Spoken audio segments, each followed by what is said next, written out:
bem-vindos a mais um vídeo do Livre Café. Hoje o assunto aqui é Os Miseráveis. Então, se você acompanha o canal, acompanha o blog Livre Café, você já sabe que desde janeiro está acontecendo uma leitura coletiva do livro Os Miseráveis. Nós chegamos então já praticamente na metade da leitura. Eu estou na metade da leitura, tem um pessoal aí que está mais adiantado que eu e também tem um pessoal que está um pouquinho antes de mim, mas é que eu concluí já o livro primeiro, tá? Eu li essa edição aqui da Kozak, né? O livro número 1, e pretendo iniciar nesta semana ainda, quer dizer, semana que vem, o segundo livro, ok? Deste primeiro livro, então, ele pega até a parte do Marius, tá? Que é um personagem novo, que ele vai aparecer somente na página 789, tá?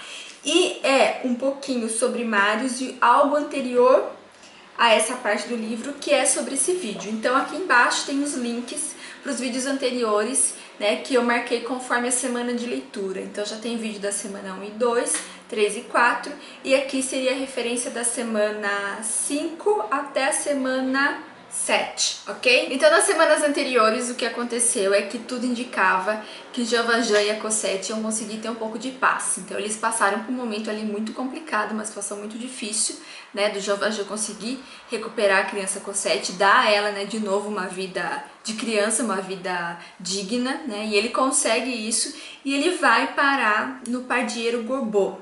Esse Pardieiro, eu fiquei imaginando que seria um bairro bem distante de Paris, né, alguma coisa bem sem muita estrutura, um lugar feio e tal, como o próprio nome diz, né, um pardieiro, um lugar bem horrível, mas é lá que ele consegue então cuidar da Cosette como se fosse o pai, e realmente cria ali um laço muito lindo entre os dois, né, sobre família, né? Então a Cosette passa a ser a família do Jean Valjean e vice-versa.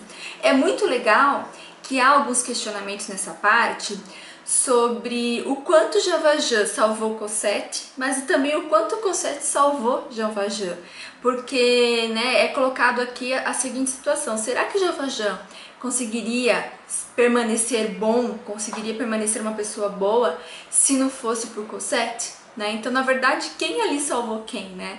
Foi a pureza da criança, a figura que o Jean Valjean criou de si mesmo como pai, né? Que fortaleceu, né, a sensação dele de que era melhor ficar sempre no lado bom. Enfim, ele faz esses questionamentos e são muito bonitos, são interessantes.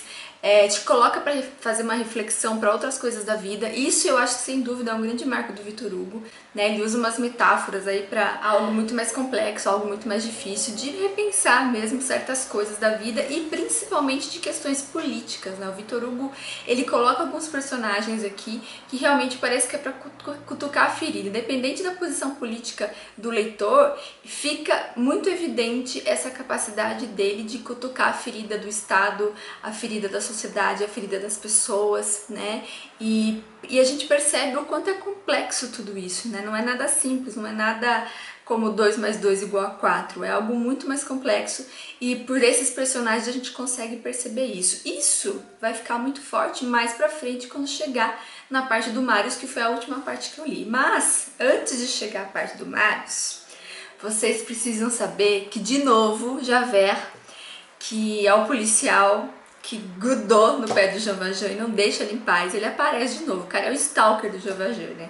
O que o Jean Valjean faz? Onde ele tenta se esconder? De repente, Javert tá lá de novo pra tentar pegar ele. Só que dessa vez, acabou sendo uma falha do Jean Valjean o Javert ter conseguido alcançar ele, porque enquanto ele ficava naquele pardieiro, naquele local, ele se vestia com roupas simples, usava até algum tipo de disfarce, só que ele dava dinheiro aos mendigos. Então as pessoas viam ele e falavam que ele era um mendigo que dava dinheiro para outras pessoas, porque ele, né, tem dinheiro e ele via os mendigos de verdade e queria ajudar. Então, por isso ele acabou chamando a atenção e acabou caindo, né, nos ouvidos do Javert. Ele foi verificar o que seria esse mendigo que dá dinheiro para as pessoas e quase pega Jean Valjean de novo. Então vai ter tipo uma perseguição. Meu, esse momento do livro você não consegue largar, você vai grudar os seus olhos enquanto essa perseguição não se resolver, você não consegue parar de ler, porque realmente causa muita tensão. Tá ele e a Cosette tentando fugir pelas ruas estreitas, aquele lugar que você imagina escuro, sujo, perigoso, tentando escapar da polícia, tentando escapar do Javert. eles vão parar na frente de um muro gigante. Daí nesse momento você fala, nossa, já era, não vai ter mais jeito. Ele vai ser preso de novo, coitado da Cosette, a Cosette vai começar a sofrer de novo. Em toda aquela sensação ruim de desamparo que você, né, sentiu no começo da leitura, vem nesse momento. Porém, esse grande muro, na verdade, é um convento, né, e eles conseguem se refugiar nesse convento. E então acontece meio que a gente pode chamar de desfecho, né, desse primeiro momento, assim, da vida da Cosette com o Jean Valjean, porque no final, né, é falado aqui no livro as seguintes palavras: assim se passaram muitos anos, Cosette ia crescendo. Então você percebe que, né, por essa frase aqui, eles conseguiram uma calmaria na vida deles dentro desse convento. Vai ter uma pessoa no convento que ajuda ele, né, que na verdade é uma pessoa que o Jean Valjean ajudou lá no passado. E então você sabe que eles estão, pelo menos por enquanto, por um bom momento, salvos. Então, enfim, chega a parte de Marius, que é a última parte, né, a parte 3, ó, Marius é a parte 3, né, dessa edição aqui, é da Cosaque Naif, ok? E então você vai conhecer o Marius. Antes de chegar no Marius, o livro faz uma introdução, então você conhece muito bem Paris, você tem um panorama sobre a cidade, sobre as ruas. Isso acontece no livro todo, tá? Mas esse momento aqui do Marius eu achei que ficou mais evidente. E uma coisa que eu fiquei pensando, caramba, Victor Hugo ele devia amar Paris, porque o quanto ele idolatra a cidade é lindo de ler. Eu sou fã de Paris também, entendo o Victor Hugo, né? Então, realmente essa parte é muito bonita, até a gente realmente chegar em todo esse desenrolar da história, né? Porque o Marius, óbvio, né? Em algum momento, Jean Valjean, Cosette e eles vão se cruzarem, vai voltar os Thénardier, né? Que são aquelas pessoas terríveis que fizeram Cosette de escrava e tal, enfim, vai tudo isso voltar. Só que esse início, como eu falei, ele começa mostrando a cidade de Paris e começa mostrando uma criança. E essa criança, eu acredito que neste segundo livro que eu vou começar a ler, ela vai ter uma importância maior, porque começa com ela, daí muda o foco da história, vai para a história do Marius, a gente vai saber da família do Marius, o pai dele, o que aconteceu com o pai dele. Ele demora, né, para descobrir que o pai dele era uma pessoa incrível, o pai dele era tarde demais, não deu tempo, né, de ele curtir, né, o amor que ele tinha pelo pai. Ele era muito pobre, ele acaba morando lá também no Pardieiro, enfim, muita coisa acontece nesse sentido para você conseguir montar na tua cabeça como é esse personagem Marius, como que é a vida dele, como é que é a personalidade dele, né? Então isso fica muito claro.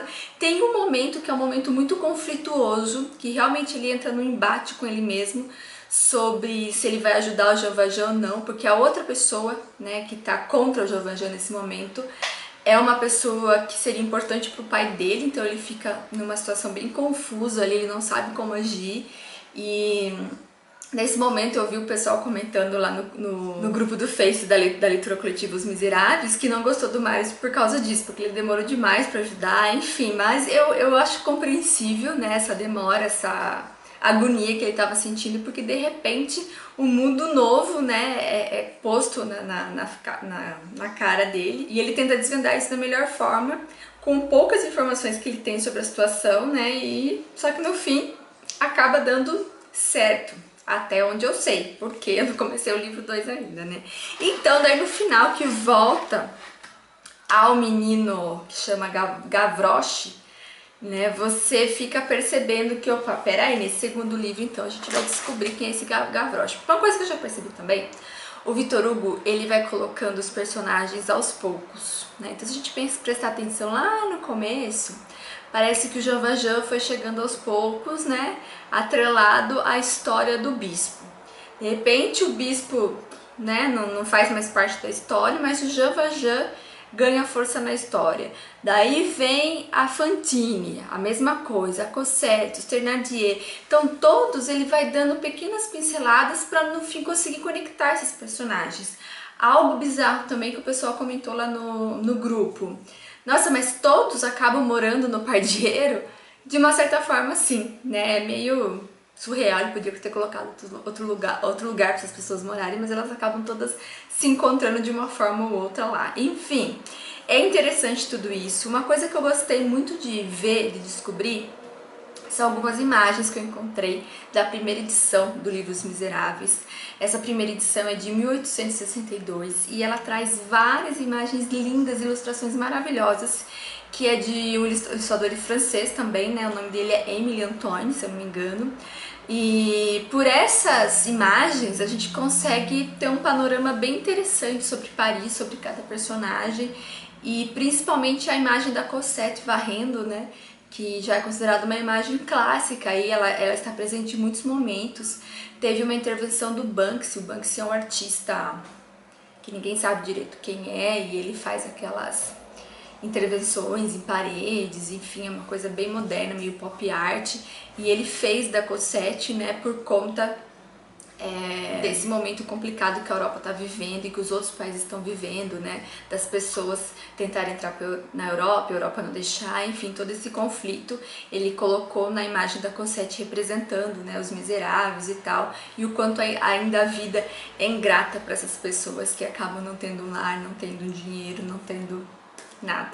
Enfim, eu tô gostando muito da leitura, então eu pretendo, nesta próxima semana, conseguir avançar bastante. A gente lê 150 páginas desse livro, dessa edição aqui, muito fácil, muito rápida, tá? Porque voa a leitura, né? E não é, esse livro é pequenininho, ele parece meio que um pocket, então dá pra avançar bastante. E é isso, eu tô adorando a leitura, por mais que eu tenha dado uma parada, mas é porque eu também tenho outras coisas pra ler, né? A gente não aguenta e acaba tentando fazer de tudo um pouco. Estou muito feliz com o livro, estou muito feliz com o pessoal participando.